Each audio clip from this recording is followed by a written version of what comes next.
world hope to have during their lifetime some kind of a discovery of texts. They hope that there might be some new collection of materials that they might be able to look at. Does ancient wisdom still lie hidden in the sands of the Middle East, waiting to be discovered?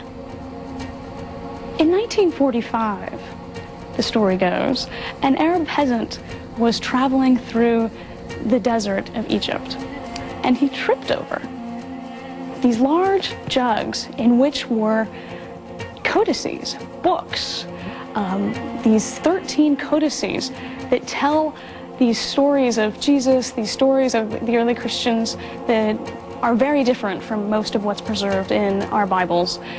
And this story is actually quite engaging because the peasant was apparently involved in a blood feud. His father had been murdered, and he was chasing his father's murderer during the time in which he came across the codices. He then subsequently brought the codices home. He gave them to his mother. She threw them in the straw pile. Some of them were burned for heating, because what is more important when you're living at the edge of subsistence like that? Heat, or what may be absolutely priceless treasures from antiquity? Probably heat. And then the books get into the hands first of a priest and then of a scholar, because he realizes that as he's being chased for having now murdered his father's murderer, that people might very well be coming around to his house, and the books might be seen as contraband. And so they come into the hands of a priest, and then into the hands of a scholar, and then ultimately into the hands of American and European scholars who begin to translate them and publish them. So the discovery of the Nag Hammadi library is a dream that has come true for people. And as the early scholars glanced at the contents of these books, they were taken in particular by some titles like the Gospel according to Thomas, the Gospel according to Philip, the Gospel of the Egyptians, the Gospel of Truth. These were new Gospels. Besides the New Testament Gospels, new Christian interpretations of Jesus that they could look at, and so they gravitated quickly toward these texts. These were texts that not only were forbidden by leaders of the early church, they were never even considered for inclusion in the sacred canon. They were books written by a little-known, 2,000-year-old Christian sect who thrived for a time throughout the Roman Empire. They were called Gnostics. The church fathers said they were heretics. The majority decides what is orthodox and what is heretical. The majority is orthodox, the minority is heretical. The majority goes to heaven, the minority goes to hell for their heresy. The name Gnostic comes from the Greek word gnosis, which means knowledge. Gnostics believed in the basic structure of the Christian faith in terms of Jesus Christ, but had a very different interpretation than what we would call the Orthodox view of Christianity.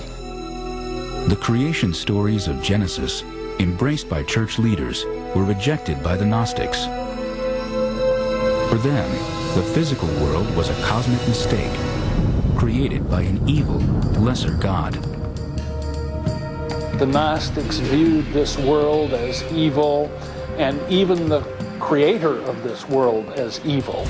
So ultimately, Christian Gnostics identified the God of what we call the Old Testament as an evil God. The Gnostics also held that salvation would come by means of an inner knowledge, not of the evil creator God, but of the transcendent God, the realm of light and truth. Interestingly, we have some materials from Gnostics indicating that they could be just as evangelical as the next person. We have some sermons where Gnostics would go around and say, "Wake up, brother and sister. Wake up that God within. Wake up that light that is within. You're sleeping, you are ignorant, and it's time to wake up." Perhaps it was their revolutionary ideas. Perhaps it was the growing strength of their movement. Whatever the reason, the writings of the Gnostics were among the books that were forbidden by the early church. One of the most intriguing is a text called the Gospel of Mary. It presents an entirely different Mary Magdalene, not the woman commonly thought of as a prostitute. In the Gospel of Luke, when Luke introduces Mary Magdalene as a disciple of Jesus, in the preceding paragraph, he had told the story of the unnamed sinful woman who anointed the feet of Jesus.